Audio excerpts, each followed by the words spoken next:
ಸರ್ಕಾರದ ನೀತಿಗಳನ್ನು ವಿರೋಧಿಸಿದರೆ ದೇಶದ್ರೋಹಿ ಆಗುತ್ತೇವೆ. ವಿರೋಧ ಪಕ್ಷಗಳ ಮುಖಂಡರಿಗೆ ಮುಂಬೈಯಿಂದ ಕೊಲೆ ಬೆದರಿಕೆ ಬರ್ತಿದೆ. ಬಿಜೆಪಿ ಸರ್ಕಾರದಲ್ಲಿ ವಿರೋಧ ಪಕ್ಷಗಳ ನಾಯಕರಿಗೆ ರಕ್ಷಣೆ ಇಲ್ಲದಾಗಿದೆ ಎಂದು ಕಾಂಗ್ರೆಸ್ ಜಿಲ್ಲಾಧ್ಯಕ್ಷ ಹರೀಶ್ಕುಮಾರ್ ಆರೋಪಿಸಿದರು. ಮಾಜಿ ಸಚಿವ ಯುಟಿ ಖಾದರ್ ವಿರುದ್ಧ ಕೊಲೆ ಬೆದರಿಕೆ ವಿಚಾರವಾಗಿ ಬುಧವಾರದಂದು ಅವರು ನಗರದಲ್ಲಿ ಸುದ್ದಿಗೋಷ್ಠಿಯನ್ನ ಉದ್ದೇಶಿಸಿ ಮಾತನಾಡುತ್ತಾ, ಹಿಂದೆ ರಮಾನಾಥ ರೈ ವಿರುದ್ಧವೂ ಇಂಥ ಬೆದರಿಕೆ ಬಂದಿತ್ತು.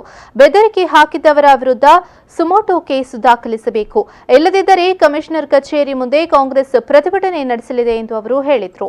ಬಿಜೆಪಿ ಆಡಳಿತಕ್ಕೆ ಬಂದ ನಂತರ ನಾವು ನಮ್ಮ ಜಿಲ್ಲೆಯಲ್ಲಿ ಅನೇಕ ಶಕ್ತಿಗಳು ಗೂಂಡಾಗಿರಿಯನ್ನು ಪ್ರದರ್ಶಿಸುವಂಥದ್ದು, ಕೊಲೆ ಬೆದರಿಕೆಯನ್ನು ಹಾಕುವಂಥದ್ದು, ಇಂತಹ ಅನೇಕ ಘಟನೆಗಳನ್ನು ನಾವು ನೋಡ್ತಾ ಇದ್ದೇವೆ.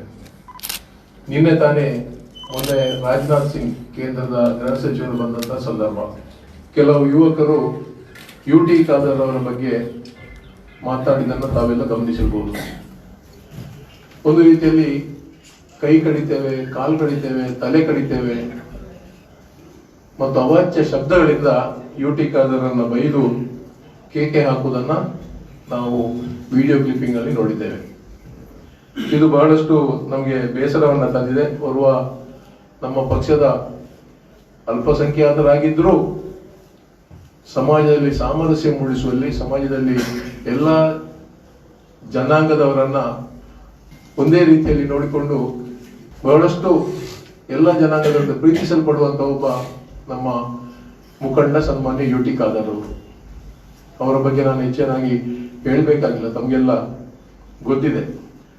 ಅವರ ಬಗ್ಗೆ ಈ ತರ ಒಂದು ಕೊಲೆ ಬೆದರಿಕೆಯನ್ನು ಹಾಕುವಂತದ್ದು, ಇದು ಭಯೋತ್ಪಾದಕರು ಯಾರು ಅನ್ನುವಂತಹ ವಿಚಾರವನ್ನು ನಾವು ಇವತ್ತು ಗಮನಿಸಬೇಕಾಗಿದೆ. ಸರ್ಕಾರದ ನಿಯಮಗಳ ಬಗ್ಗೆ, ನೀತಿಯ ಬಗ್ಗೆ ಟೀಕಿಸಿದರೆ, ಅದನ್ನು ವಿರೋಧಿಸಿದರೆ ನಾವು ದೇಶದ್ರೋಹಿಗಳಾಗ್ತೇವೆ.